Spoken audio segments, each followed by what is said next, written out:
This is where it all started for you guys, right? This is where it all started, yep. We're in the pilot room, as we refer to it now, but back in the day, you know, about 2 years ago, 3 years ago, this was the actual brewery.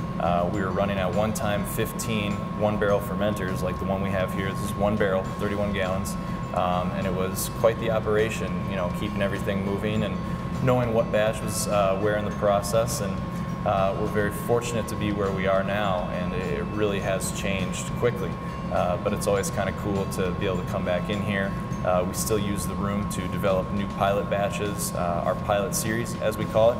We put those beers on tap in the tap room. There's usually just a few barrels, and when they're gone, they're gone. If people like them, great, we'll probably bring them back. If not a big deal. There's more in the pipeline ready to come. What are some of the beers that you've been able to, that guests have been able to try on tap room that have come out of here now that you're able to keep this going? Yeah, the On Wisconsin Red Ale, or Amber Ale, was one that we did a pilot batch of, and it went over really well. So that was one that we brewed in here, and we said, hey, this is great, let's scale it up on the big system, and we have since done so. We're probably going to open up for distribution relatively soon here, and can designs are even in the works for that one as well.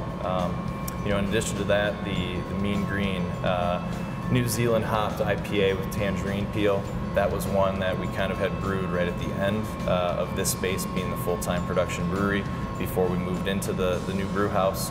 And there's been several others. We've done a honey kolsch that went over extremely well. You know, we've had a lot of fun doing everything from chocolate wheat beers to extra special bitters to barrel-aged series stuff. So it really has been kind of cool to keep this room active and alive and utilize it. And we plan to, you know, for years to come. We could fit a bigger system in here and do even more of a pilot batch volume-wise than we do right now. So you went from those, you know, small fermenters, and now Yep. you're on to a system that would The new system is a 15-barrel system. It's a 2-kettle combination vessel system, so it's a space saver and a money saver, but the end result is still the same.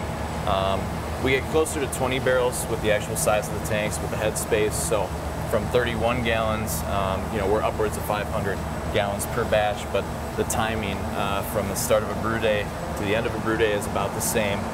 We've got the canning line now as well, which allows us to get that packaged product out into the market. That's been a huge step for us. Yeah. You know, we're actually looking at adding some tanks for those beers that get packaged to keep the other ones open for some of those more unique beers that we have on tap in the tap room and that we do limited distribution of. We really have set ourselves up nicely in a lot of ways to be able to add on and grow in this space for, I'd say, at least the next 2 years or so. And even the barrel aging too, right? So as you get into having some fun with that, because that Yep. seems to be a big popular thing to do, right? Yeah, it's a fun way to create some unique beers. You know, we've got some wine barrels in here right now. We've got some whiskey barrels. We have some bourbon barrels, some brandy barrels. So we're really going to try to have fun with all of it. And those will be probably ready for the winter months when that barrel-aged beer season kind of picks back up again.